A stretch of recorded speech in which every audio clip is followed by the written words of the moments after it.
விஷயத்தை இங்க சொன்னதுனால இப்ப என்ன ஆயிடுச்சு? உனக்கு இஷ்டம் இல்லைன்னா எனக்கு பிரச்சனையே கிடையாது.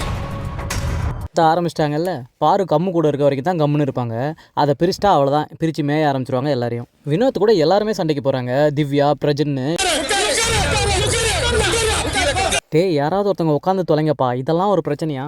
இதெல்லாம் எப்படி ஆரம்பிச்சதுன்னா, ஃபர்ஸ்ட் திவ்யா வந்து சீ கர்மன்னு சொல்லியிருக்காங்க போல. அது வினோத்துக்கு ட்ரிகராக அதை பற்றி பேச ஆரம்பிச்சிட்டாரு. இந்த மாதிரி அவர் திவ்யா கிட்ட கத்துறதை நோட் பண்ணிட்டு இருந்த பிரஜன், டேய் என்னோட க்ளோஸ் ஃப்ரெண்ட் திவ்யா கிட்டே நீ சண்டை போடுறியான்றது மாதிரி உட்காந்து யோசிச்சுட்டு இருந்திருப்பார் போல.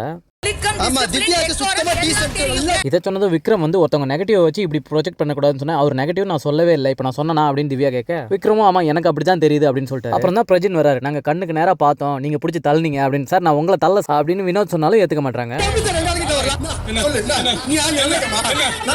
ஆமா இவங்க 2 பேர் தானே பிளான் பண்ணி நகை எடுக்கிறதா பிளான் போட்டாங்க. அப்போ இந்த மாதிரி சண்டை போடுறாங்களே, இது ஒருவேளை பிராங்கா இருக்குமா? ஆனா பார்த்தா ரியல் மாதிரி தான் தெரியுது. இதுக்கு முன்னாடி இப்படி தான் பண்ணாங்க. நீங்க கமெண்ட்ல சொல்லுங்க, இது ரியலா இருக்குமா பிராங்கா இருக்கும்? ஆதிரியா வந்து இழுக்க பாக்குறாங்க பிரஜனை. கனியும் வந்து கோபால் சண்டை போடாதீங்க கோபால், உங்களுக்கு வேணா நான் தர 2 பாக்கெட் பால்னு சொல்லி பாக்குறாங்க. அதுவும் வேலைக்காகல. அப்போ நம்ம ட்ராமா குயின் நல்லா உட்காந்து வேடிக்கை பார்க்குறாங்க. இப்போ போய் சடுக்க மாட்டாங்க, எதுவும் கேட்க மாட்டாங்க. யோ வார்த்தையை விடாத எதுவும் பண்ணாது. ஏன்னா இவங்க சண்டை போட்ட ஆளுங்க கூட அவர் சண்டை போட்டால் அவங்களுக்கு ஓகே தான். சபரியை பாருங்க, இது என்னடா கேரக்டர், இப்படி உட்காந்து நல்லா ரெஸ்ட் பார்த்துட்டு இருக்குன்ற மாதிரி தான் பார்க்குறாரு.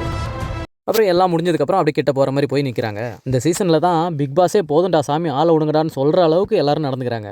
காண்டா இருந்தால் சண்டை போடுறதும், கம்முன்னு இருந்தால் கசமுசை பண்ணுறதும்னு இந்த சீசனே ஒரு மாதிரி கேவலமாக தான் போயிட்டுருக்கு. உங்கள் கருத்து என்னன்னு கமெண்ட்டில் சொல்லுங்கள்.